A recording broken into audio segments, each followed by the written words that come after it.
किसी ने क्या खूब कहा है, जियो जैसे कि तुम्हारा आखिरी दिन हो और सीखो ऐसे जैसे तुम हमेशा रहने वाले हो। न इतराओ इतना बुलंदियों को छूकर, वक्त के सिकंदर पहले भी कई हुए हैं। जहां होते थे कभी शहंशाह के महल, देखे हैं वहीं अब उनके मकबरे बने हुए। दोस्तों, खुद पर कभी घमंड नहीं करना चाहिए, क्योंकि यदि व्यक्ति अपने ऊपर घमंड करने लगे तो उसका अंत निश्चित ही करीब है। मैं इसी वाक्य पर एक कहानी आपको सुनाता हूं। एक बार एक राज्य में एक तलवारबाज रहता था।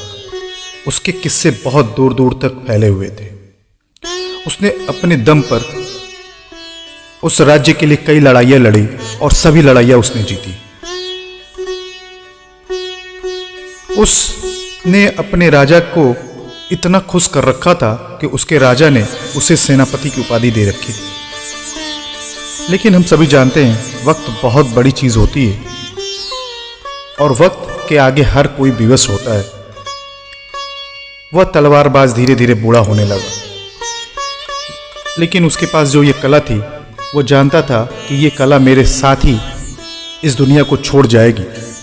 इसलिए उसने अपने अंदर एक इच्छा जाहिर की कि क्यों न मैं इस कला को, इस तलवारबाजी को उस व्यक्ति को सिखाऊं जो इसे सीखना चाहता है। यह सोचकर उसने अपनी इच्छा राजा साहब को बताई।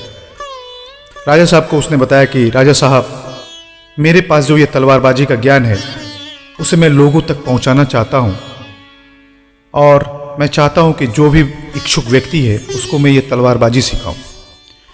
क्योंकि राजा साहब उसे बहुत मानते थे, अगले दिन उन्होंने पूरे राज्य में ढिंढोरा पिटवाया और सबको बताया कि हमारे राज्य के जो सबसे अच्छे तलवारबाज हैं, यानी कि हमारे राज्य के राज्यपति, सेनापति आपको तलवारबाजी सिखाना चाहते हैं। आप लोग जो भी इच्छुक हों वो सेनापति से मिल लें। लोगों ने ये बात सुना और अगले ही दिन शिष्यों का आना शुरू हो गया। अब वह तलवारबाज एक गुरु बन गया और लोगों को तलवारबाजी सिखाने लगा। धीरे धीरे उनके शिष्य भी निपुण होने लगे, लेकिन उन शिष्यों में से एक ऐसा शिष्य था जिसे ये अंदर से भावना आने लगी कि मैं गुरु से ज़्यादा जानता हूँ। उसे लगता था कि उसने सब चीज़ें सीख ली हैं और अपने आप पर इतना उसे घमंड होने लगा कि वह सबसे अच्छा मानने लगा। एक दिन वह शिष्य राजा के पास पहुंचा और बोला कि राजा साहब, एक बात आपसे कहना चाहता हूं। आपने उन्हें सेनापति बनाया क्योंकि उन्हें तलवारबाजी आती है, लेकिन मैं उनसे भी अच्छी तलवारबाजी जानता हूं। मुझे उनसे ज़्यादा प्रतिभा है, आप मुझे सेनापति बना दीजिए। राजा ने सोचा कि कल तक जो शिष्य तलवारबाजी सीख रहा था, आज वो सेनापति बनना चाहता है और वो भी अपने ही गुरु को नीचा दिखाकर। राजा ने कुछ सोचा और फिर कहा कि ठीक है, एक काम करते हैं। तुम्हें लगता है कि तुम बहुत अच्छे तलवारबाज हो या फिर तुम उनसे ज़्यादा जानते हो, तो तुम उनसे यानी कि अपने गुरु से एक मुकाबला करो। शिष्य तैयार हो गए। उस गुरु तक ये बात पहुंचाई गई कि कल तक जो आपका शिष्य था वो आपको चुनौती दे रहा है, वो आपके साथ एक मुकाबला करना चाह रहा है। गुरु ने सोचा कि ये तो बड़ी कमाल की बात है। गुरु ने भी उसकी चुनौती को स्वीकार कर लिया।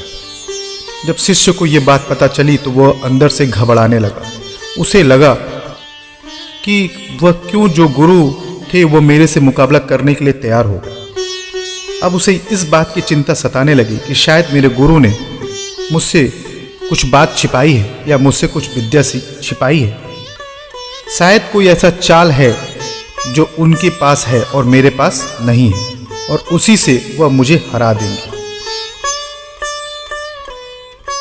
अब उस शिष्य के अंदर ये चिंता धीरे धीरे बढ़ने लगी। राजा ने मुकाबले की तारीख तय कर दी थी। अगले 7 दिनों के बाद मुकाबला था। शिष्य जो था वह गुरु पर हमेशा नजर रखे हुए था। वो छुप छुप कर गुरु को देखने लगा कि वो क्या कर रहे हैं।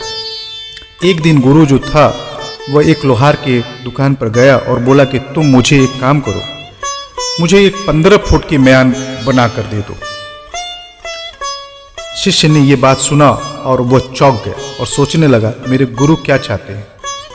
क्या वो इतनी बड़ी तलवार बनवाना चाहते हैं जिससे वह दूर रहकर भी मेरे सर को धड़ से अलग कर दें। इसी चिंता में वह परेशान होने लगा। वह भी एक लोहार की दुकान पर पहुंचा और उसने कहा, मुझे 16 फुट की एक तलवार बना दीजिए।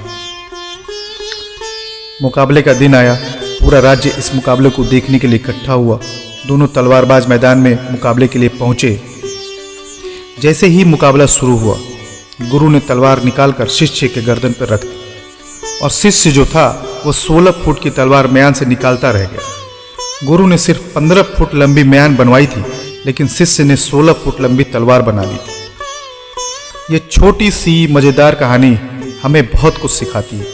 ये सिखाती है कि जिस किसी को लगता है कि उसे सब कुछ आता है, या फिर वह सोचता है कि मैं ही हूँ वो जो सब कुछ जानता है, वह बहुत बड़ा गलत काम है।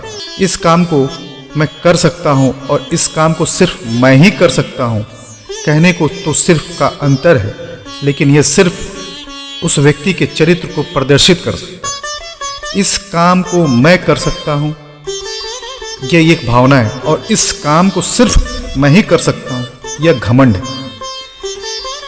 जिंदगी में जिस दिन आपने सीखना बंद कर दिया, उस दिन आप अपनी जिंदगी में रुक जाएंगे। अपने ज्ञान पर घमंड मत कीजिए, सीखने की कोशिश कीजिए। दुनिया जब आप जाएंगे और तब तक भी आप सीखते रहेंगे तो ज्ञान कम नहीं होगा, क्योंकि ज्ञान कभी खत्म ना होने वाली चीज है। यदि यह स्टोरी आपको पसंद आई हो तो इस वीडियो को लाइक करें, दोस्तों में शेयर करें, चैनल को सब्सक्राइब करें और अपना मूल्यवान कमेंट्स देना ना भूलें दोस्तों। धन्यवाद।